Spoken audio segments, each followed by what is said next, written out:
minutes from the May meeting. Mr. Chairman, I've read the minutes and looked over those, and I move that we approve them. Second. Motion is second. Any questions, additions, deletions? All in favor signify by saying aye. Aye. Opposed? Motion carried.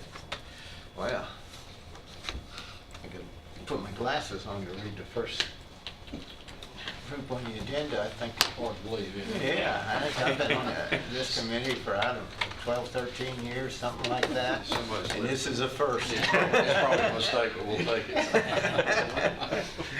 Okay, all right. We got the first thing on there is, you got some money. This is the DEA budget, we have to zero it out and then reappropriate the money.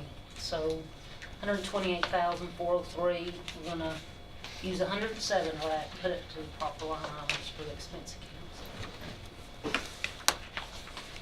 And what happens to the rest of it? Just It sits in sets it ahead until you. restricted for public safety. Do you remember how much you got last year, for curiosity? About? It was close. Close to it, yeah, somewhere, Okay. not too far. So you heard the request. I'll make a motion to approve the request as presented. Second. Got a motion and a second. Any questions? Call the roll, please. Commissioner Nipper, Yes. Commissioner Piercy, Yes. Commissioner Reed, Yes? Commissioner Serrano, Yes. Commissioner Turner, Yes. Commissioner Schaefer. Yes. And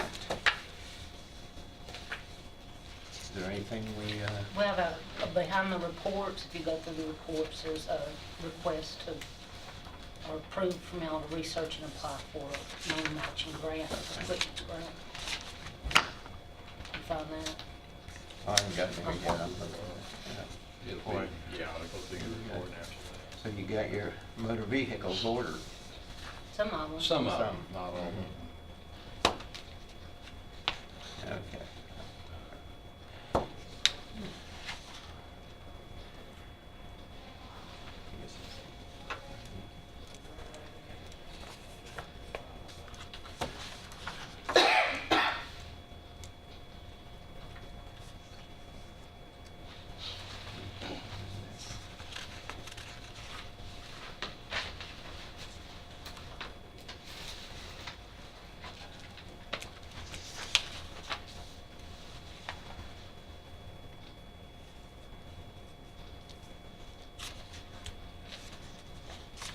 What is the life of a throw phone?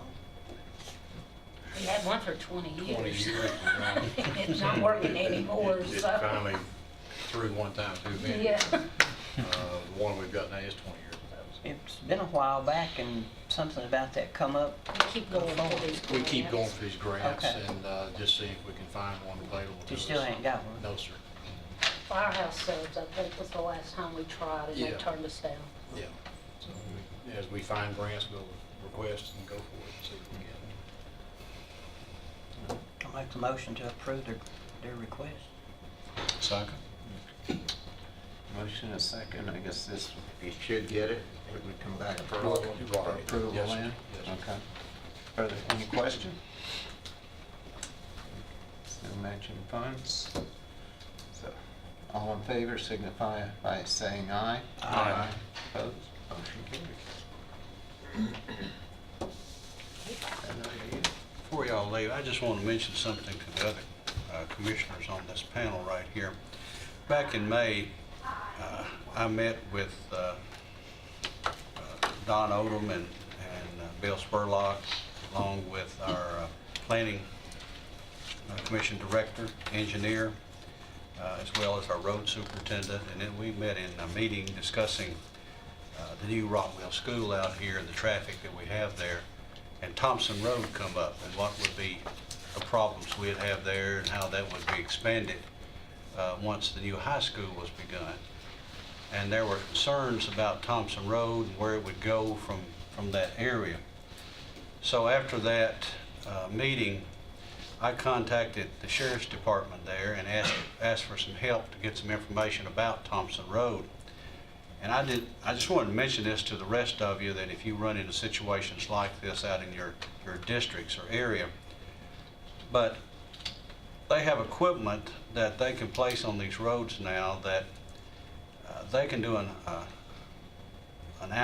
they can look at these roads and tell you over a week's period of time the number of cars that travel on that road, the speeds they're going, the time of the day that they travel those roads, and just give you a good look at them, the percentile of the average speed and things of this type.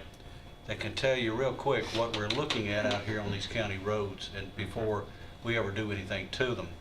And I know on Thompson Road, as we looked at that, we were concerned. In fact, I've had calls about the speeds on that road. 85% of the people traveling that road in that week were doing 36 miles per hour. That was the average on that road when we looked at it. But yet we did have one or two that was doing over 65 miles per hour on that road too. But this gave us a lot of information for a week that we can give to both the road superintendent, our county engineer, so they can look at that and say, hey, do we need to be doing something else, working with shoulders and curves and things of this type. Plus, the sheriff's department will be doing another look at that road once school is open to see what the traffic is on it at that time too. So we can be comparing these two and giving us something there to look at. But I just wanted to mention it to the rest of you that if you're looking at that in your districts out there, it's available. We have it right now. So don't be shy if you've got this going on out there that you get those answers. And when I asked for it, we worked real fast on this to get it done. So appreciate that, Sheriff, for the help we got on that. We, and footnote on that, we use this when we get complaints of speeding, and I know you all get these type of complaints and call us, and then we set this up to determine what percent is speeding and whatnot. We find in a lot of cases sometimes, it's not as big as we think it is. And then in other cases, it's a bigger problem than we thought it was. So it's helping us do that, and from a standpoint of patrol patterns and whatnot, we'll set up on a road to try to slow people down. So it's a lot of use that we get out of this, but as the commissioner states, there's a lot of good information that come out of this. And we've used it in various locations in the county. I know I've traveled times in the past on that Thompson Road, and somebody's going 65 miles an hour. There's numerous places Life that in will their hands, yeah. wind up in somebody's living room. Yes. Okay. It's a short trip. Yeah. It's all Yep. right. Yep. All right, any further questions? Thank you. Okay. Thank you. Thank you very much. Appreciate it. Good evening. Okay, Mr. Good. What about the line item?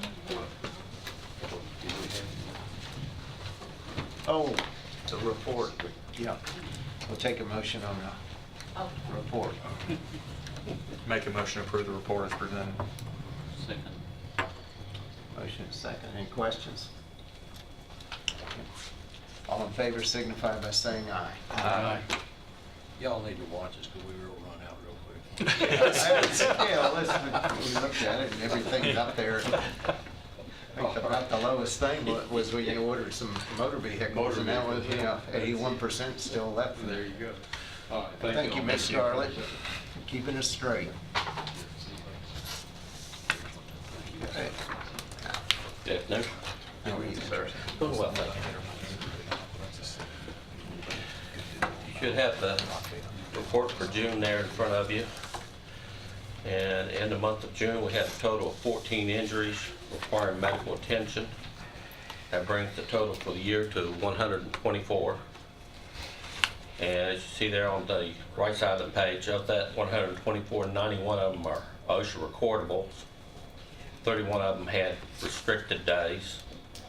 19 had lost time days, and then 34 was all others.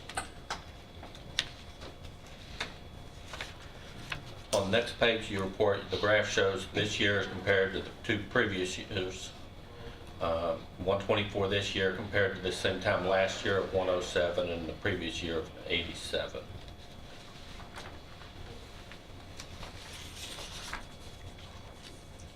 The third page of your report, you'll see where the dollars are compared to this year, total incurred dollars to the two previous years. And of course, we had that large spike in January with the snow, and we had one individual that had fallen and gotten injured, and that's where that spike is from.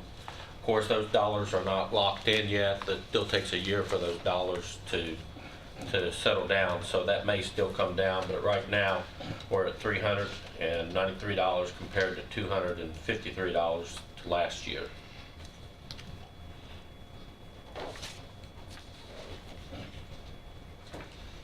Of the 14 injuries for the month of June, the total incurred dollars there were $13,337.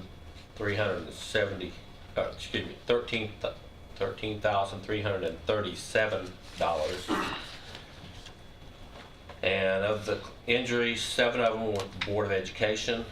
The total incurred dollars there were $9,157.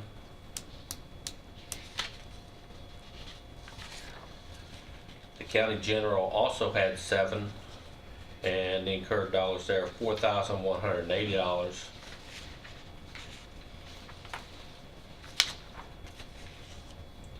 And then the last page of your report breaks down those injuries within the county as to what type of injuries that the county has. And the biggest thing we had is struck or injured by within the county.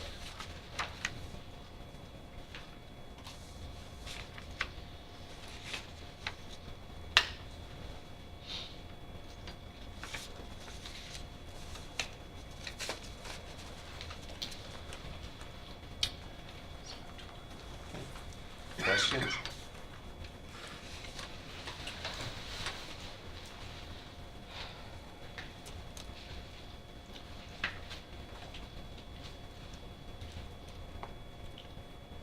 If not, we'll entertain a motion. So moved. Second. Motion second. Look at questions. All in favor signify by saying aye. Aye. Opposed? Motion carries. Just want to mention, the county employees, let you know, we're still, risk management still in the same building, but we have moved from the second floor down to the first floor. HR now has the whole second floor, and risk management's on the first floor. What that's done for us is there's some office space downstairs where now the claims adjusters, the specialists, benefit specialists now have the ability to meet privately in a room. Before we were in cubes on the second floor, so that's a big advantage to us and everything. Also, just like to remind everybody too, the end of September is when you have to meet that wellness program where you have your blood draws and do your online health assessment, and that's the end of September. And so we're finishing up July, so we got August and September, 2 months left. And if they fail to do that, then that's a wellness fee that comes in effect, which is basically $25 a month, $300 a year. So I want to encourage all county employees to make sure that they complete that assessment too. Question. Next month, could you bring in the last 3 years, total restricted days for each year? Total restricted days for the last 3 years? Each of them. So just to look and see, we can see where we are in comparison to this year. Absolutely, I can put something together. And also your 3 major incidents that we have, like it's just being struck and slipping and those things. Just what were the totals for each one of the 3 most Certainly. that you had injuries? And I just say, I know we're getting more people working in the county, Mhm. but I'm wondering if by hiring when there's full employment on a lot of things, if we get workers maybe that aren't as careful with the ones before or something, like don't pay as much attention. Well, one of the things that obviously happens in the hiring process, trying to find good quality employees, that you're in competition with the private sector, and obviously whoever's willing to pay more will get a little bit better quality. People pay better attention. So yes, sir. It's for the last 3 years then. Okay, certainly, I sir. just figured that good amount of time so we could get, that would be worth it. I'll have it for you, sir. Okay, thank you. Thank you very much. Thank you. Okay. Nunley.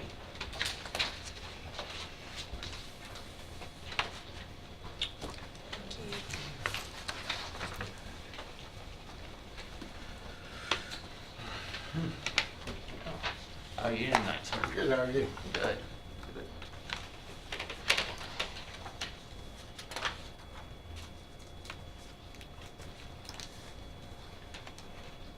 Ready? Made 2,759 calls in June. Average response time 7.4 minutes. 44 coroner's calls and 18 people that were sent for autopsy. We billed $1,504,700. Collected $665,196. That puts our year-to-date collections at $8,667,476, which is about $1.5 million over what we were projected to do. That insurance write-off is $615,524, and collection agency write-offs of $226,800. Those are the most collection you've ever had, probably. We work hard at that. And, our goal, I think I told you this before, but they all allowed us to have a year's trial in this convalescent service, and I think from the way things are shaping up here on that, we'll probably be able to erase that deficit at some point in time.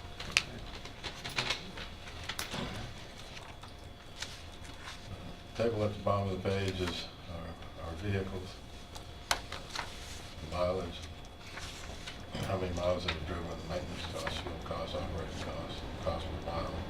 We drove a total of 50,962 miles, and the operating cost was 55 cents per mile. Ambulance number 70. It's one that's full usage, right? It's got 236,000. It's one of those ambulances that's been a really good ambulance, and the people that operate it don't want, they don't want to replace it. Well, I'm just looking, even above those that aren't used full time, or some of them got way less. I figure you were aware of it, but I think about 150,000, you start looking at 175. Yeah, we look at that ambulance pretty closely just about every time if we're trying to do some planning. And sooner or later, it's going to be replaced. Following page is in-services and training. And several community standby event sort of things. Draw your attention to number 6 there that worked on the ROSC program. That's something that we started that reunites the people who were resuscitated with the medics, if they want to. And that's been very popular. As a matter of fact, we had a little banquet prepared for the medics and the survivors next week. That's been completely funded by Stonecrest Hospital, American Heart Association, and St. Thomas Hospital.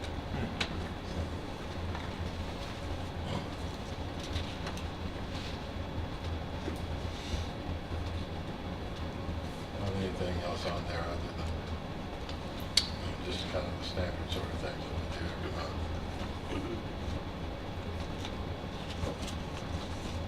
So we're made a total of 159 calls.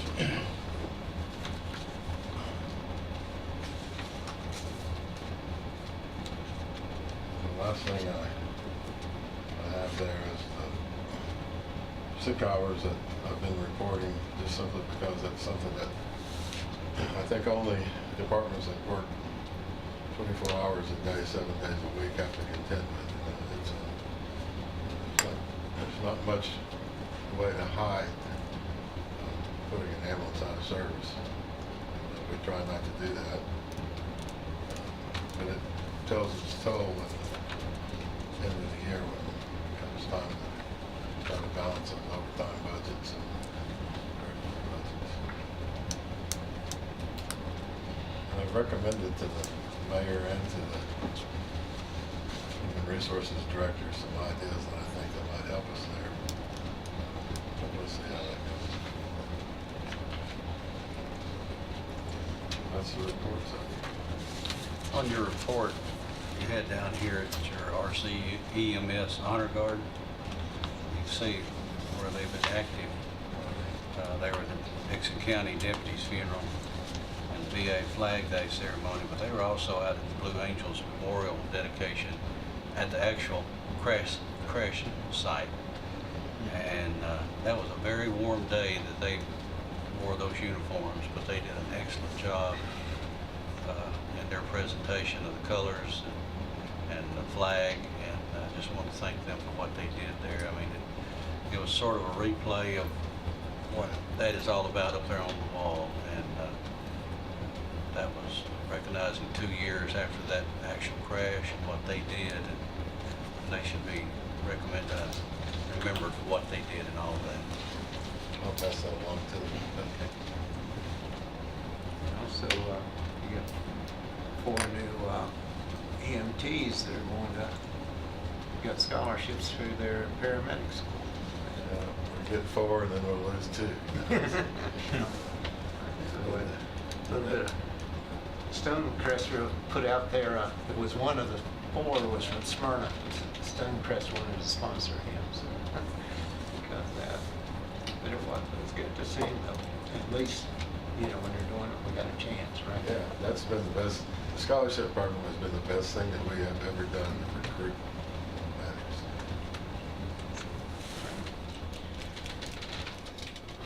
Any questions? No, we'll entertain a motion. I move the approval of the report. Second. Motion is second. Other questions? All in favor signify by saying aye. Aye. Opposed? Have a good evening. Thank you.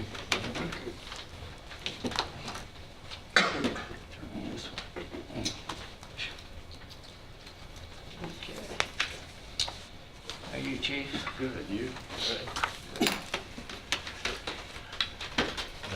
Before I give my report, I just want to go over something with y'all. We did our ISO rating, which is what insurance companies rate us at, was a class 5, and with the members' leadership and y'all's support, we were able to buy 4 tankers. We spent about a cost of, I think those tankers were close to about $800,000. And when we did our reevaluation, we could have got a class 4. We could have got down to a class 4, but that only helps the people who have a home that's within 1,000 foot of a hydrant. So we did the water shuttle, and we got approved for water shuttle for a class 5. What that actually does, and I got Mike Curtis run the numbers in GIS. There's roughly 104,738 occupied structures in the county. Now keep in mind, this is just for what Rutherford County's district covers, not what the volunteers cover. There's 104,000 occupied structures.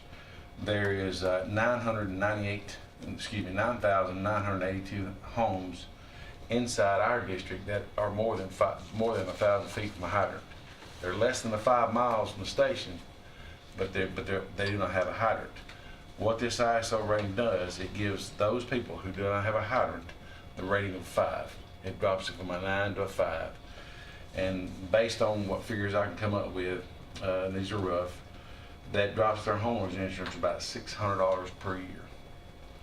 You multiply that times those homes, and that's about $5.9 million in savings that it saves taxpayers. So I think y'all made a pretty good investment on those tankers. And what that allows us to do is on the first, with the new CAD system, everything being computerized, on the first page out of structure fire, that allows us to provide 12,000 gallons of water on the ground at that structure that's responding to it. That's most time it's 3 pumpers and 3 tankers. So, and of course we can pull that 4th one if needed. But what this will allow us to do with these tankers, it also allows the volunteers to do the same thing, because we give the tankers to Fossil and one at Barfield, one at Walter Hill, and then of course the other departments had tankers. Christiana took delivery of their tanker this week, so we bought 4 tankers that are 3,000 gallons of water.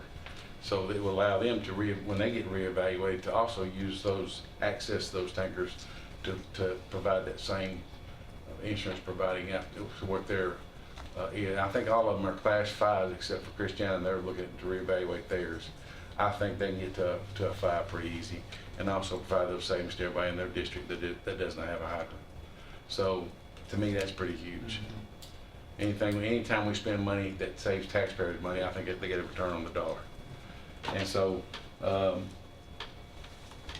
that's just those 9,000 homes, are just the homes that do not have a hydrant. There's a lot of homes in our district that do have a hydrant. Of course, they automatically get the class 5 rating. So I just want to share that I appreciate Mayor Bird's support. I appreciate public safety support, and of course, the full commission, we were able to do that. But I always like to share good news when we're saving our citizens money. Where do you fill those tankers? At hydrants. And we can, once we get on the fire, once we have a structure fire, we get on the scene, we have enough water there that we can, we set up a drop tank, which is a portable water source. That first tanker dumps his water and then he goes to hydrant. And basically what'll happen is you get a hydrant set up where the hoses are hooked there. They leave the scene, they go to the hydrant, and they hook both hoses up, fill that tank up. And while he's filling up, these other two are ready to drop. And then once they drop their load of water, then they take off. And you just create a circle. And of course, they dump out the sides and the back, so it gives us more versatility how we set up on the scene. We set the drop tank in front of the pumper, which keeps one lane open. They just come by, pull up beside the drop tank, dump the water, and take off. And we've really worked and trained on making that a smooth acquisition. And a lot of times we've actually got the volunteers where they fell in there with us too, that if they go down a long driveway, as soon as they pull in the driveway, they start laying off large diameter hose at the road and lay out to the house. That way we can pull up behind them, set up a drop tank, start feeding them water. So it's really worked well. And I just want to tell you how much I appreciate it, how much it greatly increases our firefighting capabilities in the county because of that. Year to date, our call volume has been 2,688 calls. So far this year, 34 of those were structure fires. 1,412 of those were medical calls. 151 of those calls were MVAs with injuries. 161 was motor vehicle accidents without injuries, and we've had 12 extrications.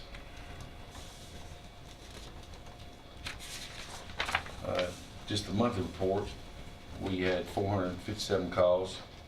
5 of those are structure fires, 243 medical calls, 26 motor vehicle accidents with injuries, and 25 without, and 1 extrication.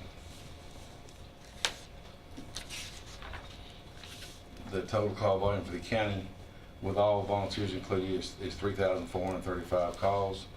71 of those are structure fires, 106 brush fires, 620 MVAs, and then this looks like 21, I can tell that at the bottom, 21 extrications with those MVAs. And then, of course, the total of 816 of other various calls that they answer, for a total of 3,435. I'll get out here in a minute. And then the next list is the total structure fires that we turn into the codes department that will require a permit to refurbish, remodel those homes.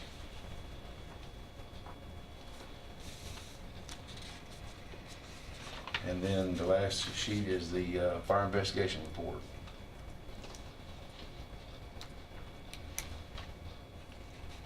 First one was accidental, and the last 2 were set, and there's still ongoing investigations on those.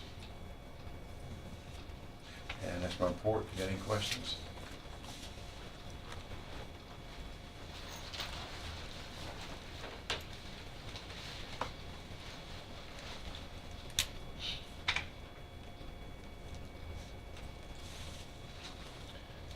Questions for Chief Farley?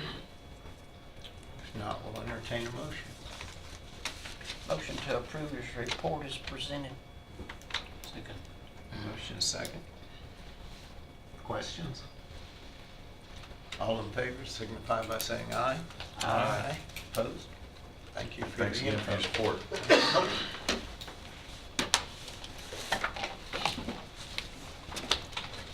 Good evening. All right. This won't be very long. Michael Gray will be happy. We'll get home soon. But unfortunately for the probation, with finance closing out fiscal year 18, I was unable to get our numbers for June. So present that at the next commission meeting. So the only report I really have is the statistics for drug court for fiscal year, recovery courts for fiscal year 18. So we ended the month, or ended the fiscal year in drug court with 54 participants total.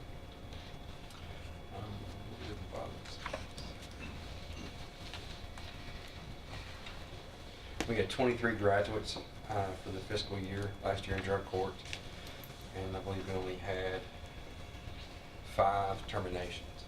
So it's about an 80% success over failure rate for those that went through the program this past fiscal year, and that's pretty impressive. How long do you track them? The entire, we'll try to keep, if we can, anywhere from 2 to 3 years upon graduation. And they're with us normally anywhere from 18 to 24 months.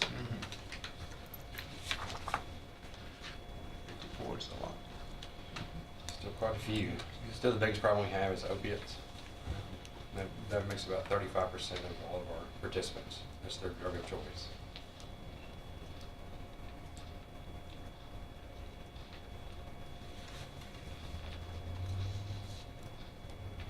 In DUI, we've ended the month of June with 47 participants in that program.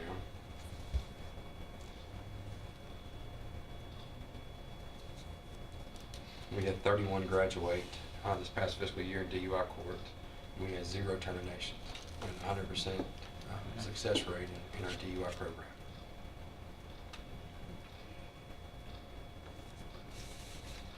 And our veterans is a little bit different. We had a total of 10 graduates in our veterans. It's a smaller population, and we did have 3 terminations out of there. It's still about a 70% success rate for our veterans. And then mental health, we did have 2 graduates. That was our first 2 graduates that happened in May. We had 2 more last week that graduated. And we had approximately 5 that were terminated this past year, but they're a little bit difficult population, obviously, but still, you know, out of 29 participants in the year, and we're only losing 5, I'll take that every day.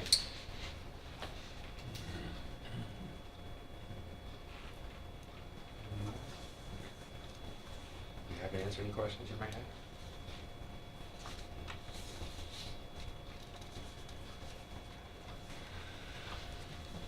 Is the new facility making a difference on everybody's attitude? I believe so. It's taken a little bit to get it used to. A lot of our participants don't like change, so it is change. But I believe with the size and allowing us to do more and to meet their needs, I believe they will. They enjoy the space, having a room they can come and sit and mingle and hang out and not be rushed or feel like there's others coming in and out of the building that may see them. I think it's a lot better. I really appreciate the Commission's approval of that building. I can't thank you enough on that. That's going to be helpful for years to come. Trey, you might tell them you've now been able to hire the new positions that are filling some of these grant positions that we've had, and they have a place to sit. Yes, sir. They have actually, we can put the people in an office space. Yes, sir. We've Start been able using them. We've been able to hire an additional 3, and I have 3 more to hire as well. So when they came on board, but the last 2 weeks they were kind of sitting on the floor or in and out of offices until we had a space for them to go. So we've had to kind of curtail our use of the grant for about 9 months until we could kind of get into here and our space requirements. We're outgrowing that building tremendously. But yes, that has helped us.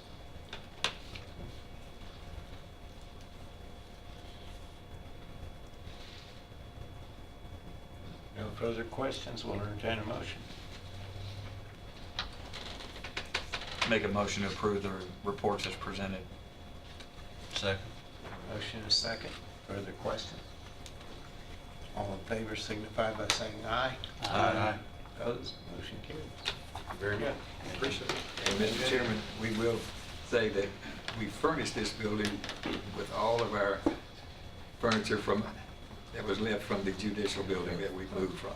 Okay. So nominal new expenses. Yes. Did they move them? We moved them out there. No, they didn't, move, but we paid to get this stuff moved out there, okay? But That was a nominal. it's worked out really, really All nice. right, that's good. Looks good. Okay. See, it's the shortest ever. You call me out by name.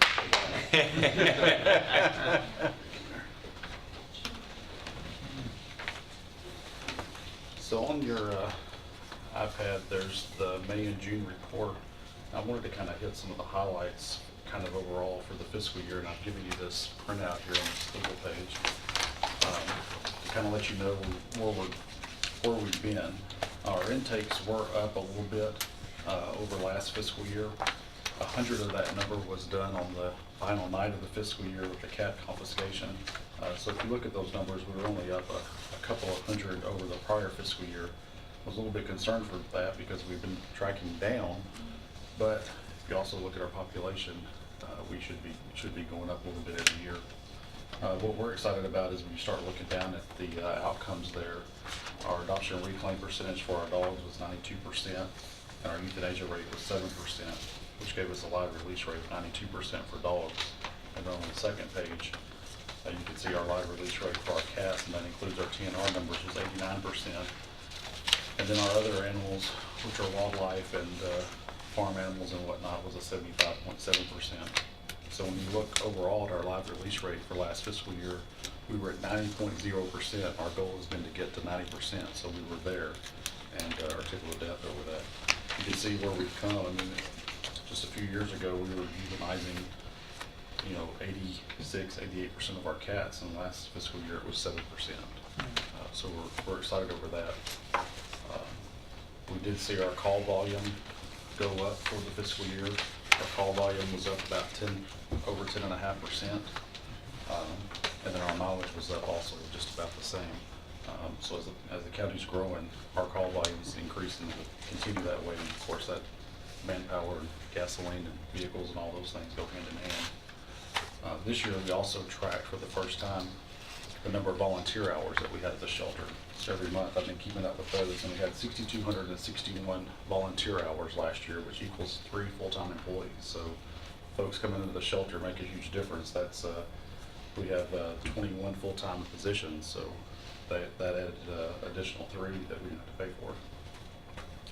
So that's what I have on that report. We do still have the bite report for June. We had 40 bites, 3 tested, none came back as positive. And then we had 10 other exposures, 2 of those tested, none coming back as positive. The only positive we've had for this calendar year was back in February.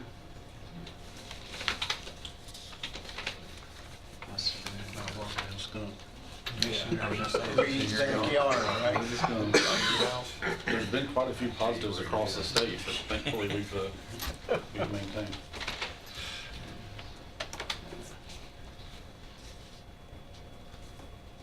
Question from Mr. Gregory? We'll entertain a motion. Motion to approve. Second. Motion and a second.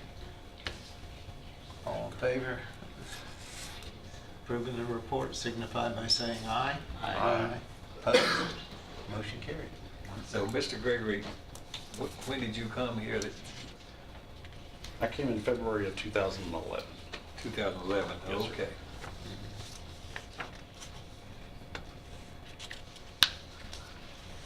So we can see the years, that year and the previous years was pretty flat as far as the adoption reclaim rate, but since then it's made remarkable improvements. So thank you very, very much. I appreciate that. I think the mayor saying you made a positive impact on your job in our community. Well, I appreciate that. It's been a lot of hard work by my staff. We'll give you a pause up. If one little piece out of the puzzle went away, it would all fall apart. So we appreciate everything that y'all helped us do over the years. I do have a budget amendment. Most of 3 of these budget amendments, 2 of these budget amendments are taking grant money that we had from last fiscal year and appropriating that back into this fiscal year. The other is recognizing the money that came in from the Animal Friendly Grant, $1,000 to go into drugs and medical supplies for surgeries. And then the other is the budget amendment that we had to do several times last year. We've had the full-time vet position posted. We've not had any applicants as of yet.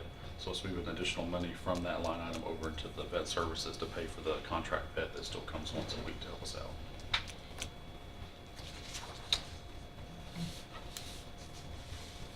How long's that vet position been open? We posted it before the budget was even Yeah, approved. it's We months. budgeted, I think we posted it middle of the end of May. I think it was pretty much right Yeah. after the mayor's recommendation came out. Not had a single bite yet. We've drummed up. I've made phone calls to everybody. I spoke to even someone the end of last week, and they're just not interested. Money-wise, this person could make, is making $30,000 more dollars than what we have available, which is still $20,000 ahead of what mine has been there for 6 years now. So, and there's a shortage. It's been a shortage. It took us well in excess of a year, didn't it, last to hire the one we currently have previously? I can't remember. It took us about 3 or 4 months to get her, but then We've I don't been- know how long We've you been all talking were- about it for a long, long time before we did that. before you hired. Yeah, Do we market it to vet schools, or is there I a have unique website or I job did reach description? out to UT. Yeah. I had a contact there, and they posted it to their alumni and to their new graduates. I've got it. Well, I'm working today actually. We're part of NACA, which is National Animal Control Association. We've gotten our membership now allows us to be able to post that for free. So I'm working on that posting with HR. I've got part of it done. Hopefully get posted up there tomorrow. HR through that NeoGov system they have, it automatically posts to Indeed and some other places like that. So I did speak to some other folks. I know Nashville Humane's been trying to hire one for 2 or 3 months. Pet Community Center in Nashville's been trying to hire one for 2 or 3 months. It's just a shortage. Yeah. Just a shortage. It's hard for a county to keep up with the private. I've tried every way in the world to get this contract vet to take it. I even tried again last week, and he just won't do it. Just won't do it. He didn't have responsibilities there.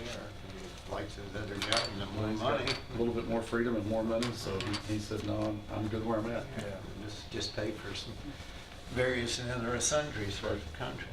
Okay. All right. Anything else? Oh, we haven't. Make a motion to motion. approve the, Right. I'll make a motion to approve the request as presented. Okay. Have a second? Second. Okay. All right, call the roll, please. Commissioner Nipper? Yes. Commissioner Piercy? Yes. Commissioner Reed? Yes. Commissioner Sereno? Yes. Commissioner Turner? Yes. Commissioner Schaefer? Yes. Okay, you get to put him to bed tonight. Have a good night. Thank you. I was talking to him earlier, and I remember, like yesterday, seems like, the Gregor's first child was born, and then she's starting kindergarten this fall. And, you know, time flies as you get older. How are you, TK? All right, sir. Good. Y'all, I have my report, which is, knock on wood, it's been not a lot been going up until Friday when we thought it was going to be bad, but it skipped over since. Yeah. I mean, we were getting reports that from the National Weather Service, there's a scale up for severe weather from 1 to 5. Our county was in 3, leaning toward 4. Davis County was in the 4 level. So I'm thinking, okay, this is going to be bad. And Cookeville got some, but we didn't really get around this. Right. But up until that, it's really been, like I said, a really good spring and summer. But most of what we've been doing is attending meetings, preparing for some training that we have coming up. On August the 6th and the 7th, we're teaching ICS 300, which is Instant Command System. You'll hear that phrase a lot, Instant Command System, and that's how public safety arranges themselves and staffs themselves during an emergency, so that people from different jurisdictions come in and know where to plug in, basically, and how to make decisions and how to tackle the problem. So Murfreesboro Fire asked us to teach one on the 6th and 7th, and we got open to others as well, but they were the ones that asked for it. And we follow that on with the next level, which is ICS 400, which will be on the 15th and 16th. Also in between there, we're helping the state out with a communications interoperability exercise that will be based in Jackson, Tennessee, but it involves the entire state. My comms guy is neck deep in that one. He's one of the guys helping leading it up. Beyond that, as far as events, we've had 3 responses that we went on site for, as you'll see right there. Nothing terribly bad. Well, one of them involved a death, but what I mean was is nothing that would expand into a larger event. Other than that, that really is my report. By the way, you notice in the reporting that we have in there for the events, the first one is kind of different than the others, is we're going to a different format that's in one of our systems called ReadyOp that we're using, so that's why it changed a little bit from that first one to the others. And like I said, I have a budget amendment once y'all are done reviewing and questioning me about the report.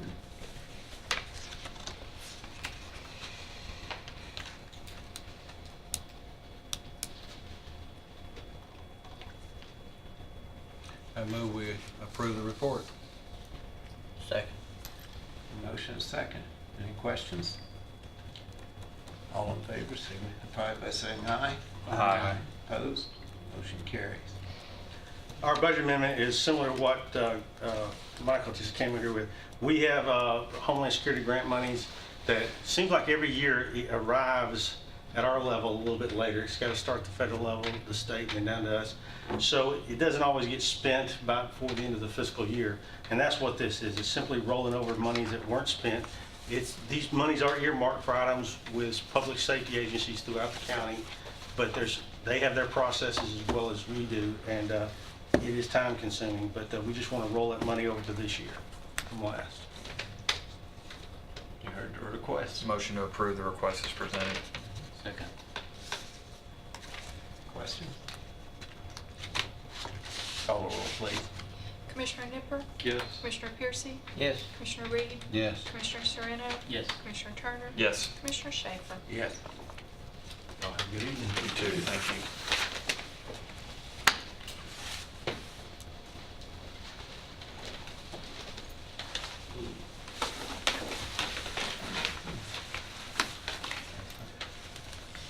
How are you tonight, Miss Stu? Pretty good, how are y'all? Good. You'll be better in about like 10 minutes, huh? Well, I actually have more seemingly than everyone else has had tonight. So you may have noticed that you got monthly reports for May and June, since we didn't meet in May. What is not on your May report is that the day that the budget was being approved at 9:08 in the morning, the Juvenile Detention Center received a bomb threat. And I want to officially thank Superintendent Bill Cope and his entire facility who were incredibly helpful. They allowed us to seamlessly work our co-op plan, and we had our building completely evacuated in under 11 minutes. Also want to share that Murfreesboro sent 2 of their canines to us. I believe it was Sergeant Wood and Officer Mansfield brought their dogs, and they worked the entire building. I have not gotten around to doing my formal thank yous to everybody, but I did want to mention it, especially since Superintendent Cope is here tonight. So we were able to return to regular service at 12, so the entire situation took about 3 hours. So that's May. I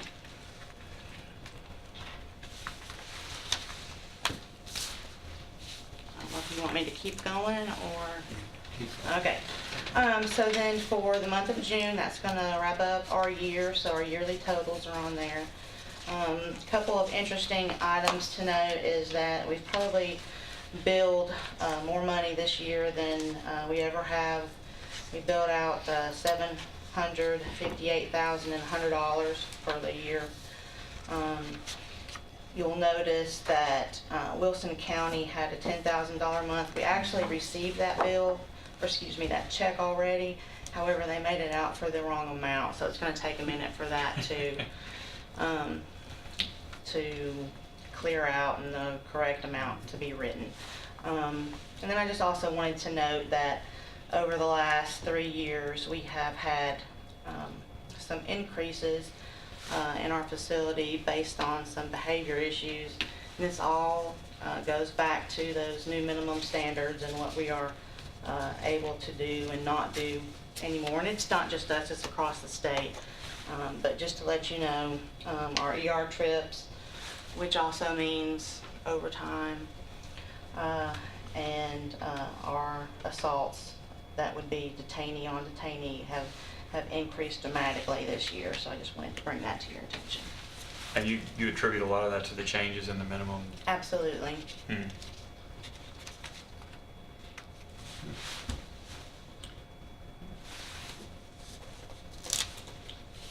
Any further questions for Ms. Duke?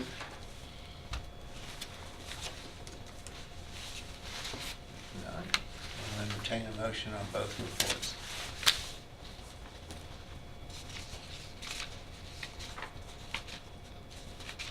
Make a motion to approve both of the reports for May and June as presented. Got a motion? Have a second. Okay, all in favor signify by saying aye. Aye. Opposed? Motion carries. Okay. So I also have a contract tonight for supplemental educational services between the Rutherford County Board of Education and the Juvenile Detention Center. This is the Title I money that we have had in grant form for many years. If you'll recall, it just recently moved from our department to the Board of Education. They've also had a change in the way those laws and standards are written. So instead of me coming tonight to present, the grant money documentation, we're starting off with this contract with the Board of Education and our facility to manage those grant monies per this contract. And the Board of Education attorney has looked at it, set it up, and it will require signatures. So I'm starting with this committee, and I believe it'll probably have to go to budget.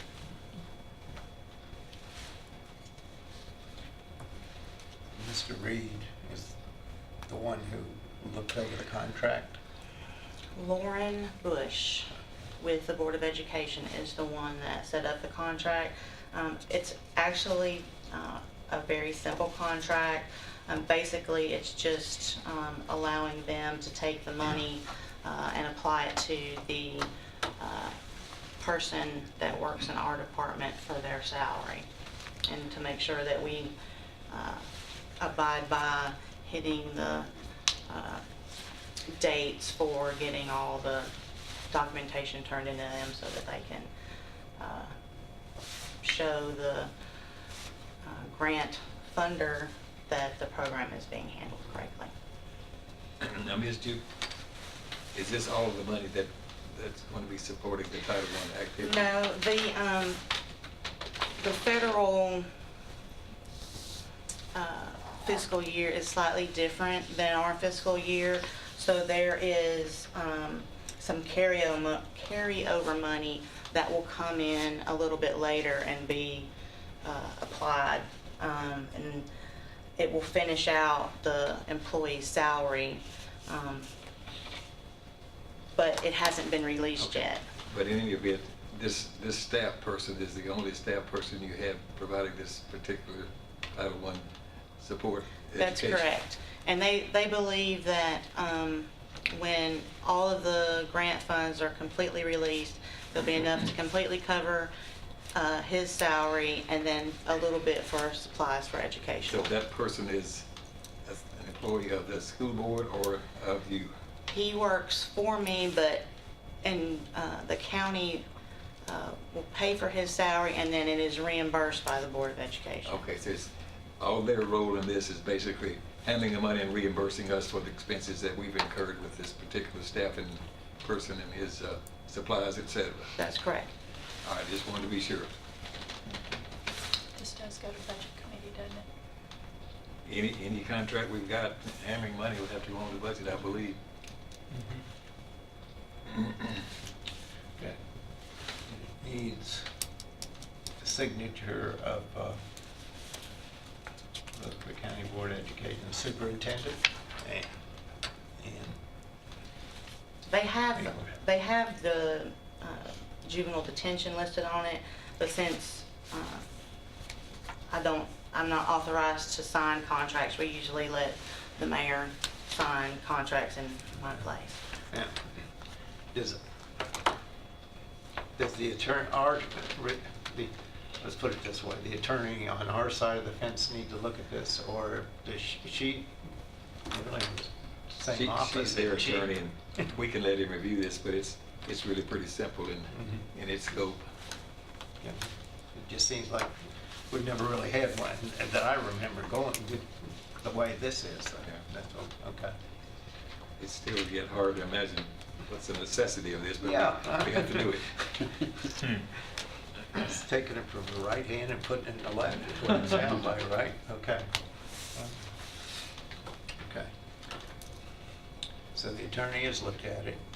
It could go, if you wanted to, you could put in that it does go see the county, one of the specifically county attorneys, or we can just send it on to budget with the motion.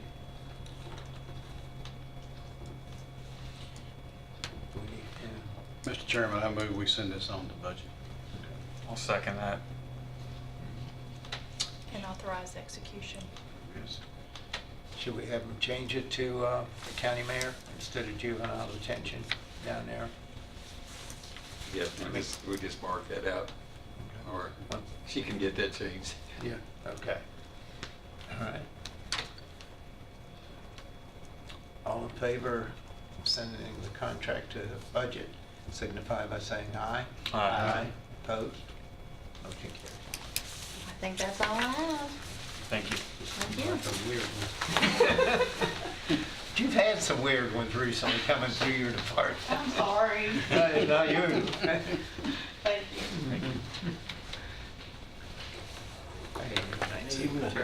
you. Lone survivor here. Mr. Surviving. That's right. That's right. Since the last time we met, June 4th was the last board meeting that we had. We did not have one for July.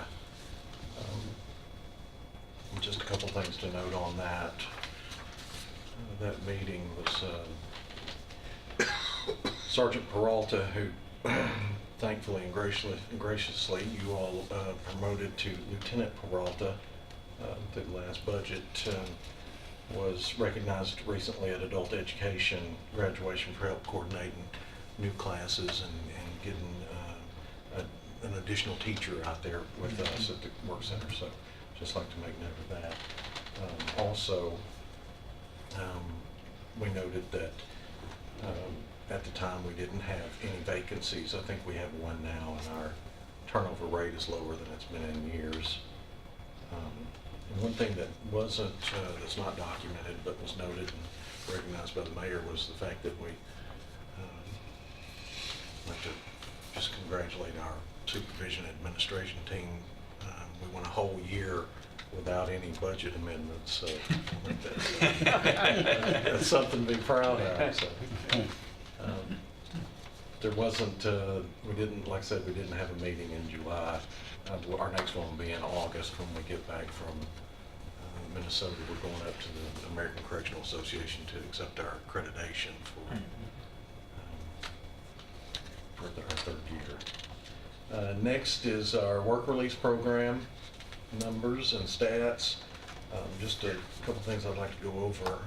I know Commissioner Turner, we talked last time about continuing that work education and getting some of these guys jobs when they're released, just to kind of update you on how the work release is going post-release at ITNO Lab, one of our partnering companies.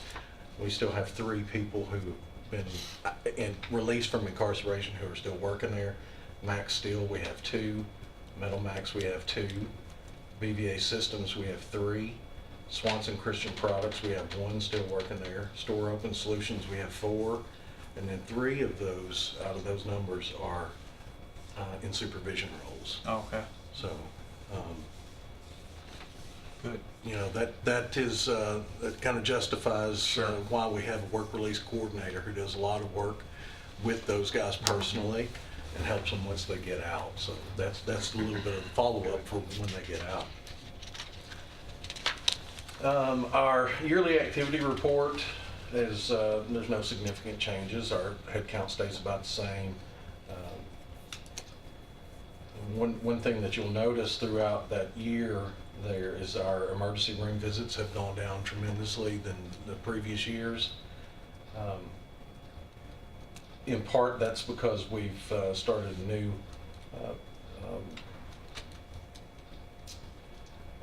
new protocol for inmates who, after hours care, instead of immediately sending them to the emergency room, if Dr. Rudd deems it necessary, what we'll do is we'll send them to the sheriff's office first to get checked out. They have equipment there in 24-hour service before sending them to the ER. So if they don't need that emergency care, they'll come back to us after that. So that's cut down on those emergency room visits quite a bit. The monthly worker report for May, you'll see a projected total combined savings of $107,064. And then in June, $105,624. Next would be the state litter pickup. Take a look at that. That's the total miles and the money that we received from the state for that. Program graduates, just to talk a little bit about that over the past month. I just want to mention this, that we had 9 graduate the Second Chance program pre-employment training. 20 graduated from Reformers Unanimous. 10 graduated from various components of our re-entry program. 11 graduated from Positive Parenting. And then we just had 9 take their HiSET or GED test that we're waiting for the results from. So those are some of the things program-wise that we've got going on. And that should be the report. Further questions? I noticed here in your listing the one work release, some would complete the program, but they didn't take a job with it. Did they have another job They did. lined up when they got out? They Okay. did. They weren't just back on the street. Right, right. You know, there's a high percentage of those guys that, you know, their job's waiting on them while they're incarcerated. If it's a small amount of time, say 6 months, you know, and they've got a good relationship with their employer, you know, sometimes they'll hold that position for them. So those are, in fact, guys who completed the program, and were offered jobs, but had a job once they were waiting to get out. If there are no further questions, we'll entertain a motion.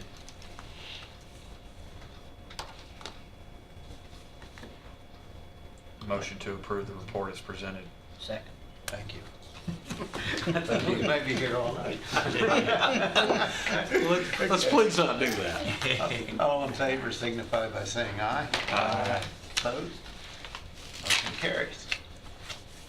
Anybody have any other business? Thank you all. Thank you.